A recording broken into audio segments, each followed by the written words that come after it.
Sa videong to mga paps, samahan nyo akong linisin tong front shock natin. Tapos papalitan na rin natin to ng fork oil. Papalitan na rin natin tong dust seal. Ayan. Tsaka yung oil seal nito sa loob.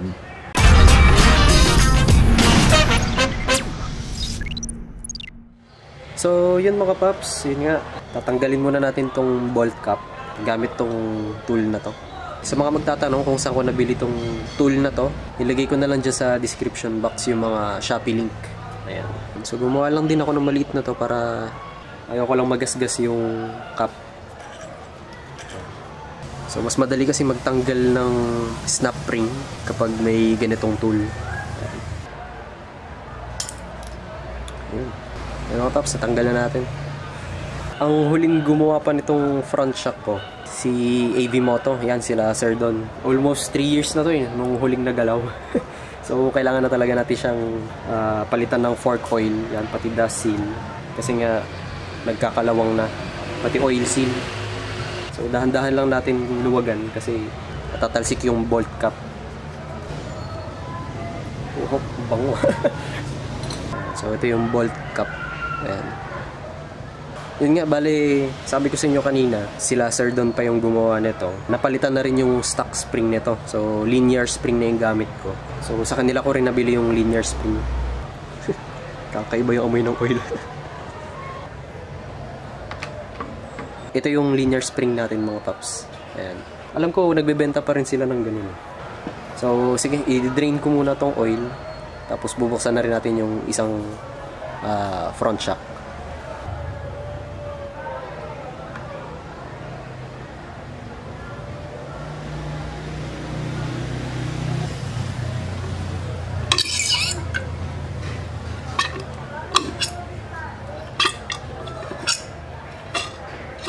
Tapos mga paps, kaya meron siyang zip tie dito.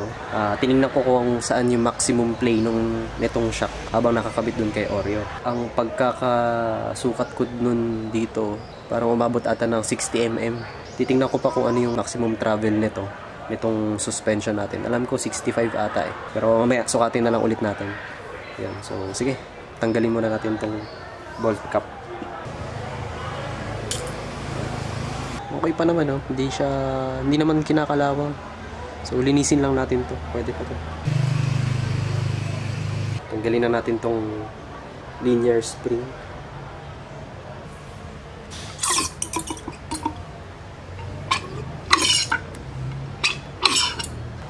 Actually mga paps, itong front suspension ko, wala pa naman akong problema sa leak or sa play. Actually, okay pa nga eh. Goods na goods pa nga kung tutuusin eh. Yun nga lang, una nang sumuko yung oil seal ko. Ay, yung dust seal, kinakalawang na siya. Ayan o, kung makikita nyo, yun o, parang pumutok na yung kalawang. Since mahigit 3 years na rin naman na, edi palitan na natin. Ito yung lumang oil. Ayan, sobrang itim na. So, kailangan na talagang palitan. Ayan, mabaho na rin yung amoy. So, sa pagkalas ng inner tube mga paps, yung bolt dito sa ilalim, ayan, 8mm yan. Tapos yung kokontrahin natin dun sa loob, 10mm na Allen bolt. So ang gagamitin natin dun, ito, meron tayong T-wrench dito, 10mm yan. Tapos 10mm din to na Allen, kasi kailangan natin kontrahin yung 10mm sa loob nito. So ayan, pasok lang natin to. Tapos itong 10mm na T-wrench. So, ayan. Tigas na. Nag-add pa tayo ng 8mm na T-wrench para sakaling kailangan natin ng malakas-lakas na puwersa. Ayan, pwesto na natin to. 8mm. Tapos yung 10mm natin. Mga paps, ayan ang itsura niya. Ayan. Ayan. Aapakan na natin to para hindi umikot. Tapos pipihitin natin to paluwag. Ayan. Ayan. Okay mga paps, tanggal na natin yung ito yung 8mm sa baba na may copper washer. Ayan. Pwede na nating hugutin tong inner tube. Ayan. So, hugutin na natin to. So, pwede na natin tanggalin yung itong compression cylinder niya. So may spring yan na maliit. Ganun din yung gagawin natin dito sa isa. Ayan. So ipwesto na natin tong 8mm tsaka tong 10mm.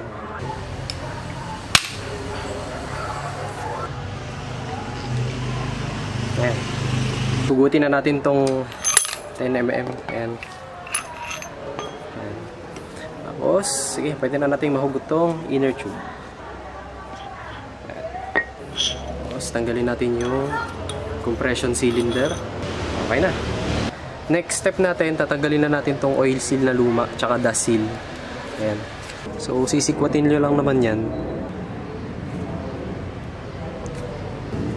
Ayan o, makita nyo mga pops o. Kalawang na. Tsaka may bitak-bitak na rin yung gilid eh. Yung snap ring natin, tanggalin na rin natin. Madumi lang siya. Alam ko napalitan din nila ng stainless to eh. Pero bumili pa rin ako ng extra dyan kung sakaling ang magka-problema to. Ayan, tapos next, tanggalin na natin tong oil seal. So, alam ko may proper tools para tanggalin tong oil seal. Pero since DIY lang naman tayo at first time ko lang din tatanggalin to, yung ibang ginagawa, sinisikwat to ng screwdriver. So may times na nasusugatan yung gilid, yung iba nga pinupukpuk pa yung gilid, sisiksik dito sa gilid tsaka sisikwatin. So yung iba nasusugatan yung labi nung outer tube. So gagamit tayo dito ng wrench. Try lang natin, baka sakali kung mahugot. Dahan-dahan lang natin hugutin. Ayun. Hugot. So ito yung oil seal natin nakatanggal. 3 years siyang hindi nagalaw pero natanggal din agad. Iba rin talaga pag yung merong grasa yung gilid nung oil seal. Meron eh, mararamdaman mo eh. So pero natutuyo na rin. Alam ko nilagay ditong grasa ata, yung waterproof na grease. So yun, ganun din ang gagawin natin dito sa isa. Mayroong tool na ginagamit dito pang sikwat talaga ng dust seal. So next, ayan yung oil seal, tanggalin na natin. Maangat naman siya eh. Higit na. Nakalawang na. So yun mga paps, bali natanggalan natin yung oil seal, dust seal. So next natin, lilinisan na natin lahat. So yun mga paps, ito na yung front suspension natin. Ayan. So yun nga, sabi ko nga lilinisan na natin to. Gagamit ako dito ng gasolina, pero itong outer tube iba gagamitin ko pang linis dyan since may pintura siya. Tapos itong bolt cap natin, tatanggalin natin yung o-ring. Ayan. So para hindi siya mamaga pag nababad sa gasolina. Pero gagamit din ako nito mga paps. Ayan. Ito yung pang final na buga ko. Ayan. Pagkatapos nating ng gasolina para malinis talaga.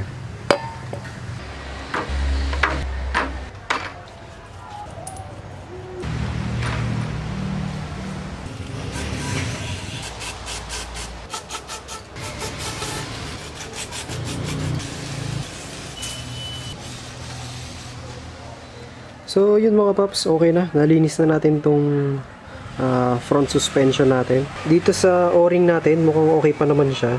Tapos ito yung binili natin sa EV Moto. Ayan, itong snap ring nila, tsaka tong o-ring. So mukhang okay pa naman, wala pa naman punit to. Tapos yung snap ring natin kanina, mas maganda palitan na lang natin since meron naman tayong bago. Tapos ito yung oil seal. Ayan, so yan yung code. So yan, screenshot nyo na lang. Dalawa yan, so check nyo na lang kung magkano. Sa Shopee ko lang din nabili to.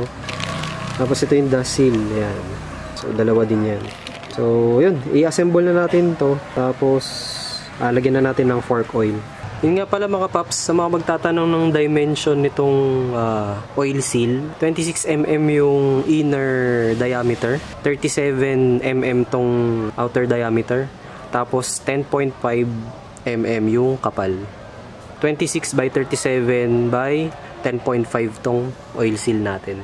Lagyan na natin yung oil seal dito sa outer tube natin. Lagyan lang natin ng grasa. Tapos yung may number, yun yung nasa taas. Ayan.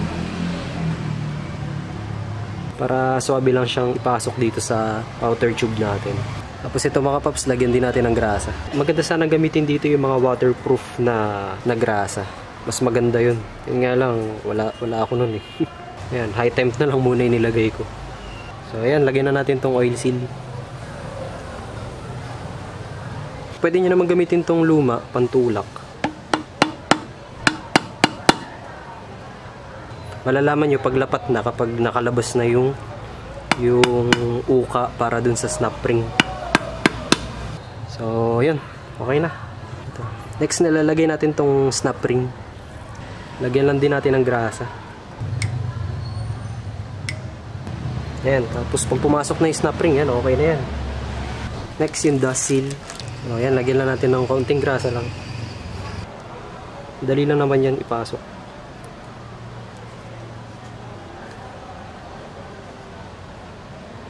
So, ganun din yung gagawin natin doon sa isang shock. Ito.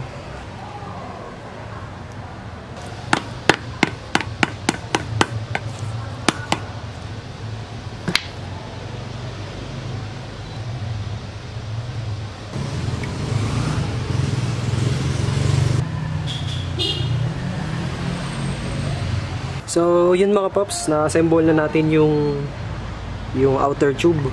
So, doon naman tayo sa inner tube. So, ready na natin yung tong compression cylinder. Meron siyang subspring. Lagyan natin siya sa loob.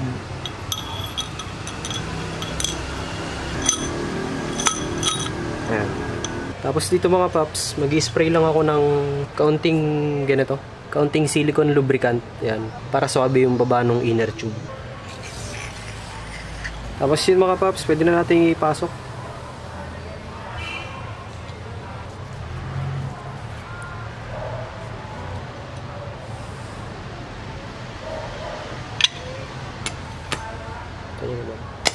Swabe na yung bagsak.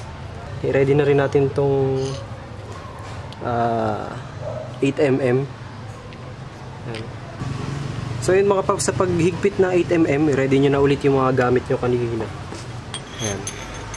Itong 10mm, tsaka T-wrench. Ayan, so may higpit-higpit na siya. Ayan, yung isa naman. Ayan, so higpitan na natin. Sa paghigpit nito mga paps, parang katulad lang din nung kanina, yung ginawa natin.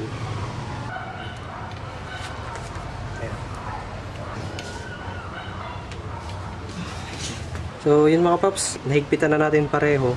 Pakita ko sa inyo kung bakit ako naglagay nung silicone lubricant. Mapansin nyo, ano, diba? Maganda na yung baba. Ayan, bali ngayon mga paps, susukatin natin yung maximum travel ng suspension natin. So ayan, nasa 66 mm. 66mm yung maximum travel ng suspension. Ayan. So, tingnan din natin dito sa kabila. O, ayan, 66 nga. Bale, ito yung gagamitin nating fork oil. Ayan, by Motul. 20W yung viscosity niya. Ito mga paps, nabili ko rin kay Sir Don ng EV Moto. Ayan. Check nyo na lang yung Shopee link dyan sa description box. Gagamit din tayo ng tool. Ito. Actually, DIY lang tong tool na to. Copper tube. Ito. Ayan. So, copper tube lang to. Tapos, yan, hose. Tapos, itong syringe. Malaking syringe. Ayan. So, kayo, nasa sa inyo naman, meron namang available sa market ng fork oil gauge, ayan, leveling tool. Kaya ako kasi nag-DIY na lang ako. Tsaka, actually, hindi ko sinasabing perfecto to. Inoobserbahan ko rin kung tama ba yung leveling nito. Bale, yun nga, 66 yung sukat natin kanina nung maximum travel. Magle-less lang tayo ng 5mm doon, bale 61mm. Ayan, so nagsukat lang ako dito ng 61mm. Ayan, which is ilulubog natin dito. Ayan, so pag ganyan. Ayan. So yun, pupunuin natin to ng oil. Tapos lalagay natin ng ganyan. At saka natin ihigupin. Ideally, ganun yung ata yung fork oil gauge. Ewan ko. Natry ko rin naman na dun sa dalawang motor dito sa bahay. Okay naman yung suspension nila so far. Kaya ito, bawas na to eh. Ano, nagamit ko na sa dalawang motor dito sa bahay. Actually, plano ko rin sana 30W yung ilagay kong oil. Kaso, subukan natin yung 20. Kasi nagtanong din ako kay sir doon kung kapag naka-linear ba is anong viscosity dapat. Pwede na daw yung 20W. So, yan, susubukan ko ngayon. Kasi nga, naka-linear spring naman tayo na galing sa kanila. So, ayun. Tapos, i-bleed lang natin to. Tagalin natin yung hangin sa loob. Pawalain lang muna natin yung bula nito. Kasi maraming bula sa ibabaw eh. Ayan. So, lagyan ko na rin tong isa.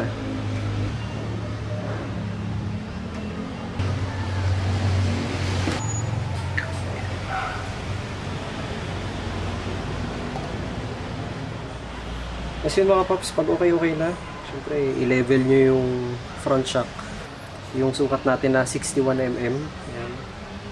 Ilubog na natin. Tsaka natin pahigop.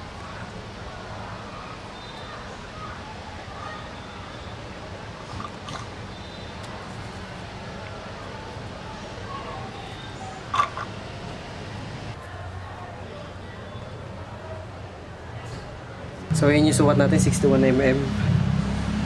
Tapos itong sobra, balik natin sa bote.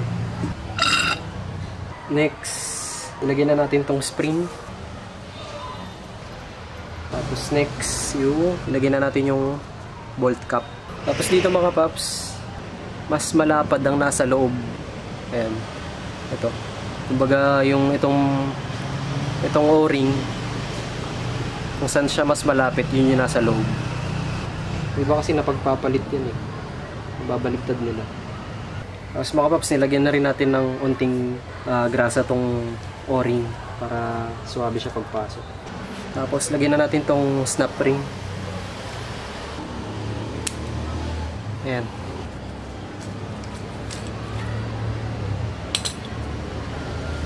So ngayon mga paps, subukan nating bombahin.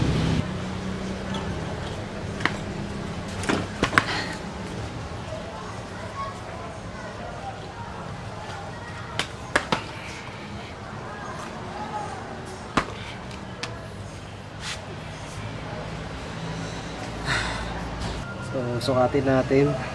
So, nasa 61. Actually, nasa 60.5 siya. Pero grabe na yung buong bigat ko na yun nandun. Tingnan natin kung may leak yung ilalim. So far, wala naman. So, yun mga paps.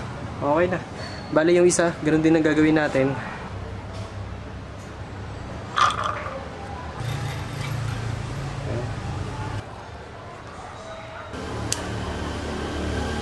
Lagyan natin ng grasa mga paps para di magkalawang. So, bombahan na ulit.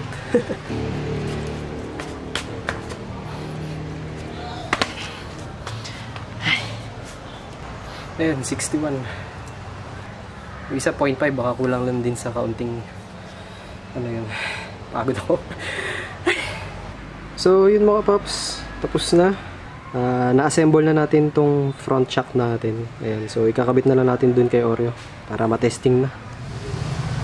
Itong 14mm mga paps, lagyan na natin to ng kaunting grasa. Tapos lalagyan ko na rin to ng thread locker para okay na. So hindi ko na papakita sa inyo paps yung pagbalik nito para mabilis na rin tayo. So ayun na nga mga paps, okay na yung ating suspension maintenance. Ayan, dito kay Oreo. Andito tayo ngayon sa kahabaan ng Marcos Highway. Ayan, magra-ride lang tayo papuntang Marilake. So tetestingin natin tong ginawa natin sa front suspension ni Oreo nga. May dalawa tayong stopover, isa dito sa Boso-Boso, tsaka siguro dun sa Manukan, para sukatin natin kung ilan yung play nung ating front suspension. Kita-kits na lang tayo sa boso-boso para makita na rin natin agad kung ilan yung sukat. Oy. Ba, na-testing agad sa lubak ah. So far mga paps, no, wala pa naman tayo nararamdamang lagutok, no. Tsaka wala namang leak, no mga paps.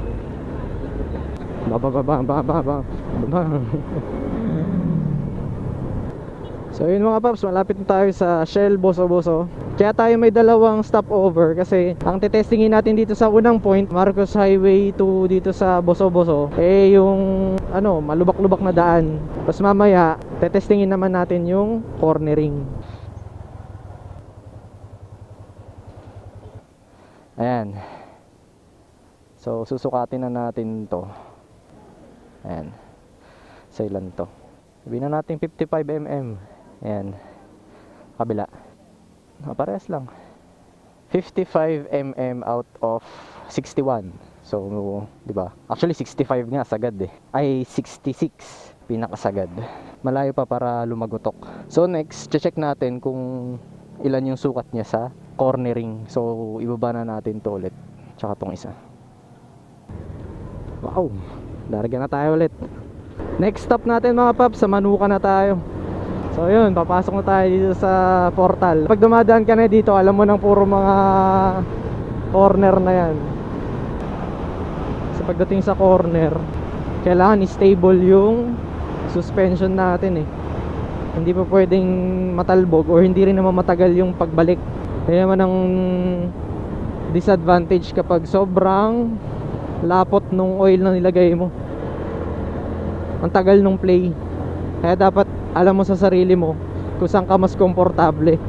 Doon na papasok yung suspension tuning. Kung ano yung angkop para sa skills mo, sa weight mo. Tapos kung ano lagi yung dinadaanan mong daan. Ang ginawa lang naman natin dito kay Oreo is suspension maintenance ang ginawa natin. Nagpalit tayo ng oil seal, fork oil, tsaka yung dust seal.